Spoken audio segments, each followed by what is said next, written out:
Blog Talk Radio.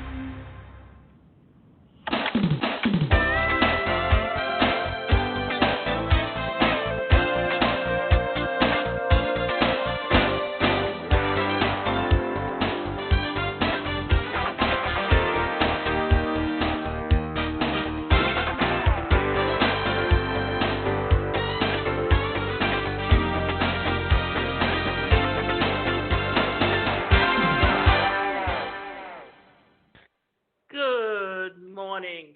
I'm your host, Davida Shinsky, and you're listening to Live Without Limits. And today we're bringing you the one thing that you need to have it all. With the right people, culture, and values, you can accomplish great things, said Tricia Griffith. In order to have both happiness and success, there is one more thing we need to have in our lives. If we don't want to have to choose between the two, we need clear values. What are values? Values are the truths or the beliefs that you live by, whether you live by your religious beliefs or whether you make up your own beliefs. It's a truth that you live and breathe and pass along to other people that surround you. I'd like to share some highly useful insights from Centerpoint founder Bill Harris. It was Bill, after all, who really helped me and thousands of others see the importance of looking at values, getting clear about what you most value deeply and personally is an eye-opening and tremendous, powerful personal growth process. As a refresher, let me remind you what a value is. The simplest definition for our purposes is a value is something that we think is very important in our lives. Seems obvious, right? But let's dig a little deeper by looking at what Bill had to say about values. Your values sit at the root of your thoughts, feelings, and actions, all of which in turn directly impact your results in life. So it is really, really important to take a magnifying glass to your deepest values and uncover those things that drive you at your deepest level. Then you can put those values to work for you in productive, powerful, and even magnetic ways to attract the things, people, and situations you desire most in life. We can begin to see all and just why it's so critical to get clear about your values. Now, let's look at values this way. Your religious teachings teach you. For instance, if you're a Baptist, they don't believe in dancing, they don't believe in music, they don't believe in parties. If you're Catholic, your values surround the virgin birth and the Virgin Mary and Jesus and what it all falls into and where it comes from. It's those teachings that you learn within your religion that are part of the values that you live by. And think about it. If you got someone who, in their mind, money and the lifestyle they can live with money is more important, then just look at Trump and see how he lives his life. And look at his kids and look at the way they are. The values they have, the way they treat the people around them, is those the kind of values that you want to have? Then how can you vote for and agree to let someone run a country who literally likes people. Now, I know someone through the gym, and he owns his own business, but his business is construction. And he has to deal with a lot of immigrants who come in and take away jobs. So, in his mind, what Trump has done in the way he treats the immigrants is okay because they're his competition in business. But for Trump, it's not that they're competition for business of Americans. It's more of the fact that he disrespects other people who don't are not a part of his his circle of friends. And he looks at these as people that he's taken advantage of and used through the years. And it's like if you look at how he's trying to dismantle everything that Obama did for this country, and especially in healthcare, when he doesn't even have anything to replace it. And if it was up to him, people with disabilities or anyone with a pre existing condition wouldn't have health coverage today. Are those the values that you live by, or are your values much more caring and loving about the people around you and wanting to help them to live the best quality of life possible? Values, says Bill, are the very basis of our thoughts, feelings, beliefs, and actions. Behind almost everything we think and do lies one or more values that are influencing and directing, often in a very subtle ways, our experience in life. The value structure, as Bill called it, is like a pair of eyeglasses through which you see ourselves and the world around us. For nearly every action we take in life, there are one or more values behind it. When you want to know what a person values or does, simply watch their actions. But if you want to know why they do something, look at their values. To state what's probably obvious by now, values are a big deal, but there's more to it, and this idea than initially meets the eye. Bill asks us to go beyond the basic kind of values, like being a good person or having enough money. It's good to know about those kinds of values, but we need to examine them a little more closely before they become useful. Understanding our values not just comes from the religious training or your education, it also comes from the values that your parents have. Because think about it, Trump's father is of German heritage. His grandfather came from the time of Hitler. And that mentality has been passed along. And when you think about Trump and his beliefs and the way he treats people, it all can be relate back to those values at that time. Here's another thing to think about, that how people value relationships has to do with the kind of relationship that they have as children and the influence their parents have on them.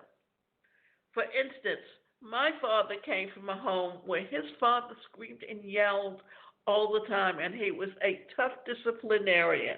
My mother came from a home where her mother was very dominant, but the mother fought with the father so much that he would literally have to leave the home. And what would he do? He would travel around the country. Then when he got tired of traveling, he would come home. And For the time period that he was there, he always left my grandmother pregnant with another child. The problem was that if she had been different, if she had been more of a mensch, he probably would not have had to leave the home and travel all the time because in his latter years, she, I can remember visiting and she was always cursing him and fighting with him. And along the way, the things that what she instilled in her children was jealousy and petty jealousy, so much so that my mother was the most negative person to be around. And I could not be around her at all because all she ever did was tell me what I couldn't do. She was never encouraging. She never believed in me, and she was always looking for a way to keep me from ever leaving home and being independent. And when I finally did leave home, I knew that I had to succeed because if I didn't and I went and I ended up going back to live with her, all she would do would be throw in my face constantly how I failed, how I failed. And I knew that she was very toxic to me and I could not be around her. Therefore, the whole last year of her life, I did not even see her. And I used to tell her, why don't you just die? Die. You'll solve everyone's problem. You know what? She actually passed away 2 days before my birthday, and we buried her on my birthday. Yes, that was harsh, but at the same time, that the values that she was passing along to her children was that of anger and petty jealousy. And she, because we grew up in a hostile environment, she liked to push the buttons to create that hostile environment even more because that was her comfort zone. Growing up in the home she did, where her mother fought with her father almost constantly. So that's an understanding of where your values come from and just how they can affect you and the things that you can pass along and how unless someone within the generation decides they want to change and they seek out help to change or they want to break that cycle, then it will keep being passed on from generation to generation. For one thing, according to Bill, we need to know whether these values are on our list because we're moving toward them or because we're unknowingly moving away from them. Sometimes we think we're chasing after something we want in life when what we're really doing is running away from what we don't want. Let's look at a quick example. Many people place a high value on having enough money to live comfortably. Makes sense. After all, there are bills to pay, groceries to buy, and dozens of other needs and wants that require financial resources. But how we think about the value of money can have a profound impact on how well we're able to manifest wealth and financial resources in our lives.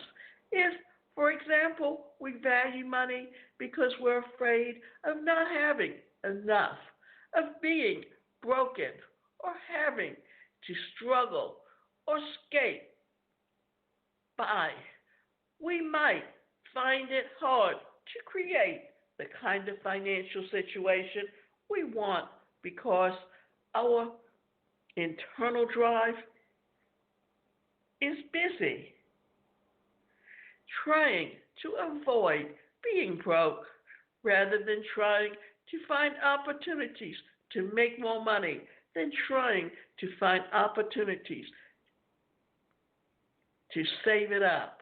We might think we're focused on building financial security when we're really just acting from a fear of scarcity. There are many people who because of World War II and because of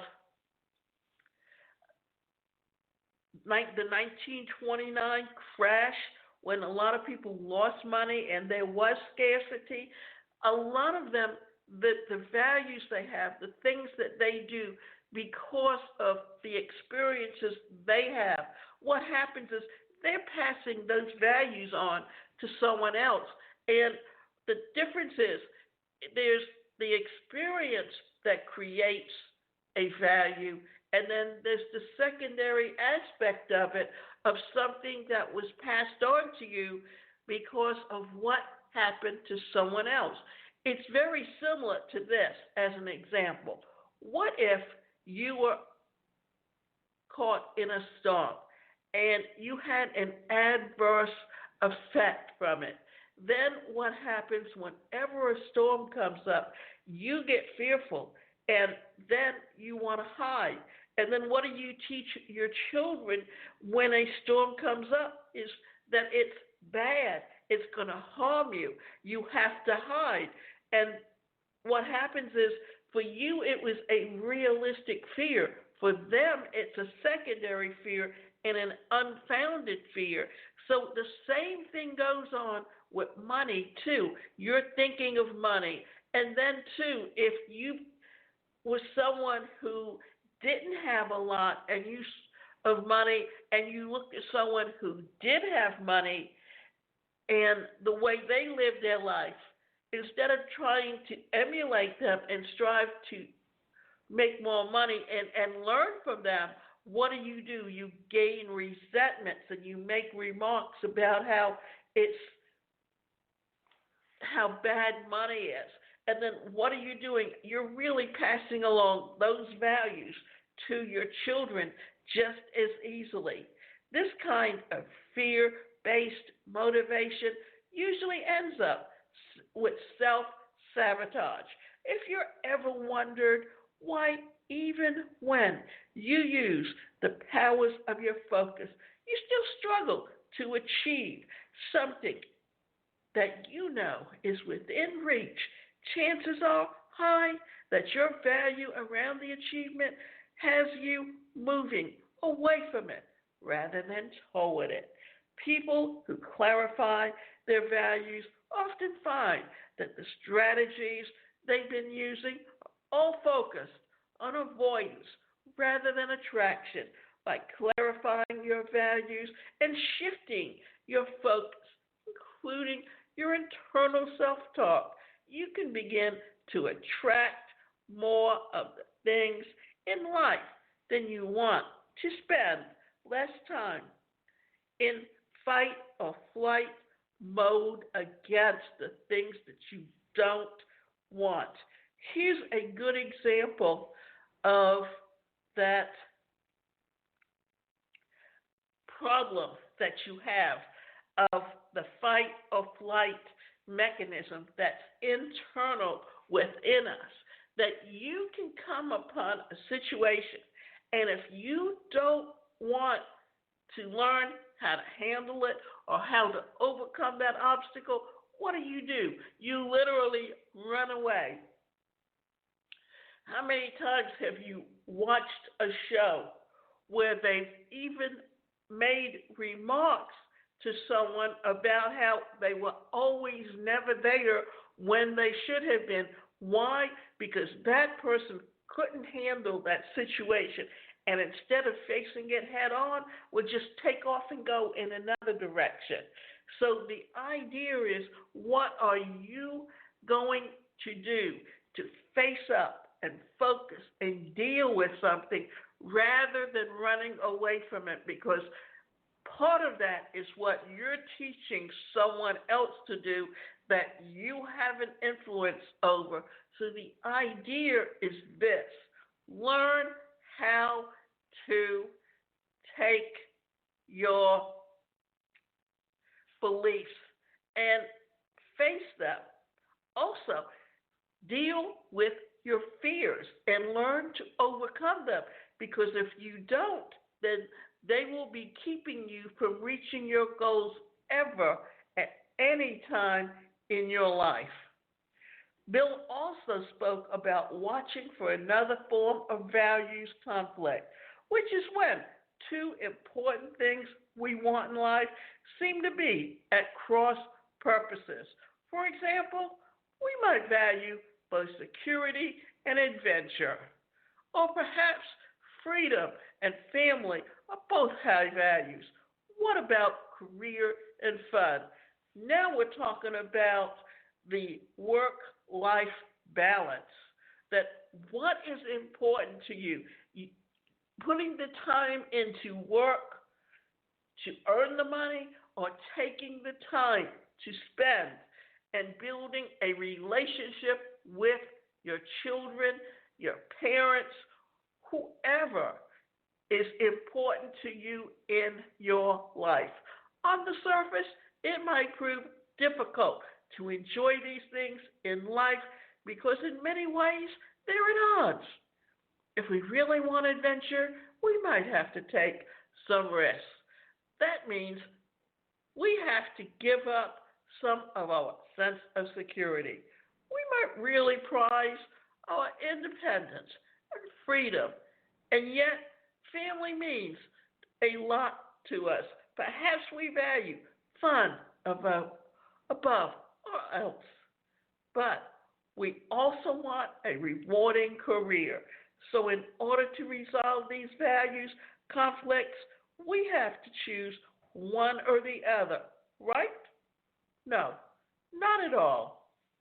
The idea is to find balance in your life, but deciding in a very self-honest manner which of the values belongs above the other in terms of priority will help you make decisions that ultimately yield more happiness and fulfillment. Bill said, unless you can identify and clarify, clearly prioritize your values, these kinds of conflicts will compromise your results. The idea is to understand where you're coming from. And when you understand that, when you understand exactly what your values are and how your values come into place in your life, then and only then will you find a balance in how you live your life. This can be tricky. Not everyone likes the idea of putting freedom above family. That just doesn't seem okay somehow. It might even seem kind of selfish.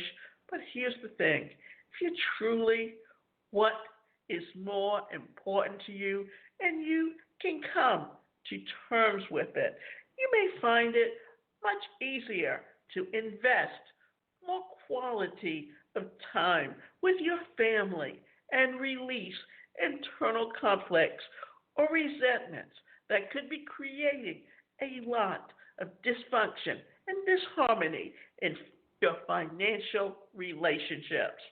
In other words, honesty about your values frees you up to make healthy and resourceful decisions and choices about each value on our list, no matter where it ranks. When you're plagued with the internal values conflicts, you can experience guilt, frustration, shame, anger, disappointment. Well, you get the idea. It's no wonder that so much unhappiness in our lives is rooted in the lack of clarity around our values. So just clear up your values conflicts, YOLO. Problem solved, right? Well, yes and no.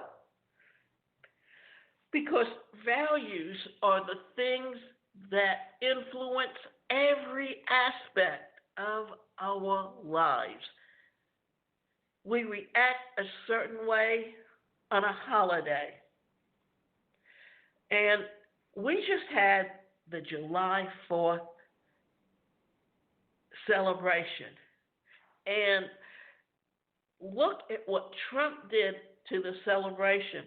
That July 4th is a time when we celebrated independence. It's not a time when we showed military might. That was done on Memorial Day or even Veterans Day. But now, what he wanted to do, instead of having the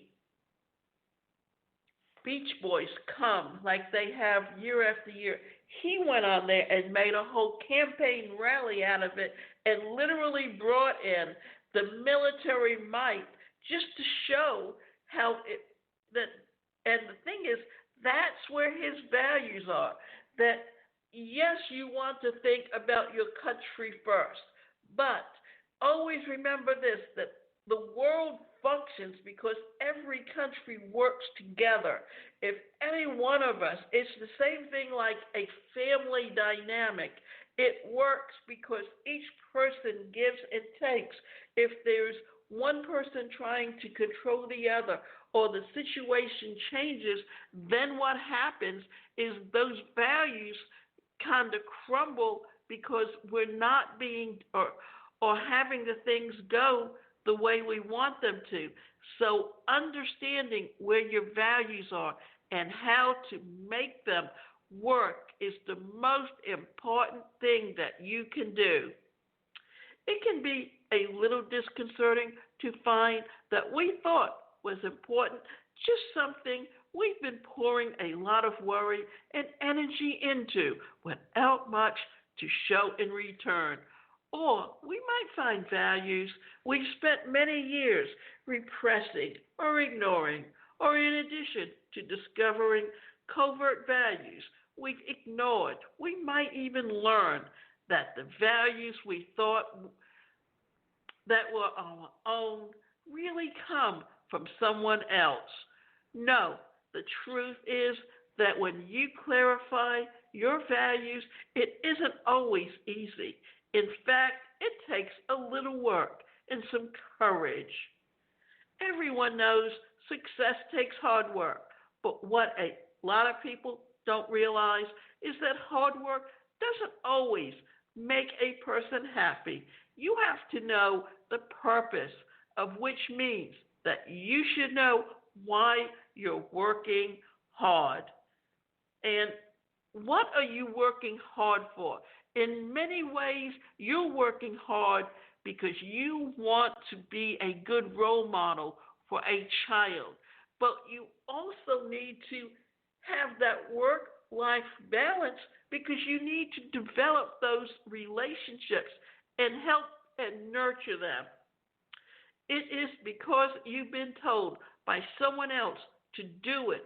Once you get clear about your values, any hard work you put in will give you a lot more happiness and success because it will be an investment in values. You've consciously chosen.